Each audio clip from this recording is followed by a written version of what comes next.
আজ দিনটা ছিল 11ই জানুয়ারি, আমার জন্মদিন। আর প্রতি বছর আমার আগে আম্মাই ফার্স্ট কেকটা আনতো রাত 12টায়। আর এখন আমি কড়াভাবে স্ট্রিক্টলি বারণ করে দেওয়াতে আম্মা বলেছে, ঠিক আছে কেক না কাটিস, এই কেকটা তোর জন্য আমি আনি।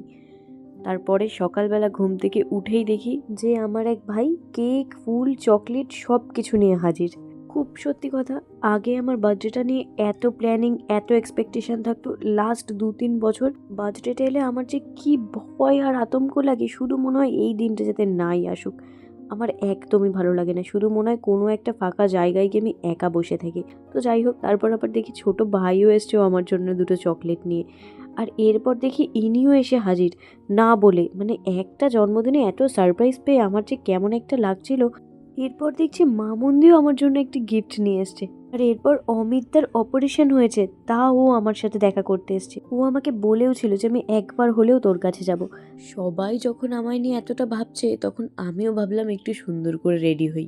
আর আমার কোনো প্ল্যানিং না থাকলেও আমি 3-4টে ড্রেস কিনে নিয়েছিলাম, কিন্তু তাও সুস্মিতা আমার জন্য ওই ড্রেসটা পছন্দ করে কিনে এনেছিল বলে ও বলেছিল, তুই যদি এটা পরিস আমার খুব ভালো লাগবে। তাই আমি ওই ড্রেসটাই পরেছিলাম, আর ওই ড্রেসটা আমার খুব পছন্দ হয়েছিল। আর আমার বার্থডেতে যদি সব থেকে বেশি কিছু আমার ভালো লাগে তাহলে কেক কাটতে।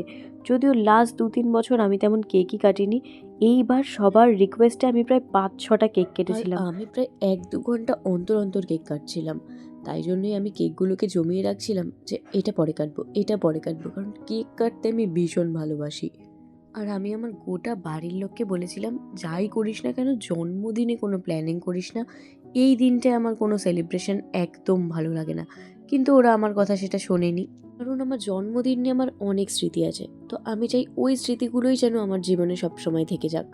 আর সবাই এত বলাতে এইবার আমি আমার বার্থডেটাকে আবার সেলিব্রেট করেছিলাম, যদিও আমার বেশ ভালো লেগেছে। আর আমি শুধু এডিট করার সময় এই পার্টটা দেখছিলাম যে আমার কতটা ধৈর্য শক্তি বেড়ে গেলে আমার নতুন জামায় ও এরম কেক ফেলে দিয়েছে, তাও আমি এত শান্ত ছিলাম। যতটা ভালো আমি আমার জন্মদিনটায় দেখালাম, ঠিক তার থেকেও হয়তো কিছুটা ভালো মন্দ মিলিয়ে আমার জন্মদিনটা কেটেছিল।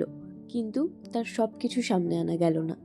আমার ভাবতেই কি অবাক লাগে, আজ থেকে 2-3 বছর আগে গোটা জন্মদিনটাই আমার যাকে ঘিরে ছিল, তার খুব ছোট একটা পার্টও আমাকে হাইড করতে হয়েছে। জীবন আমাদের কোথায় এনে দাঁড় করায়। মন্দ নয়, অনেকটা ভালো নিয়ে আমার জন্মদিনটা এবছর কেটেছিল। আর সবাইকে অনেকটা থ্যাংক ইউ আমার বার্থডেটাকে এত স্পেশাল করে তোলার জন্য।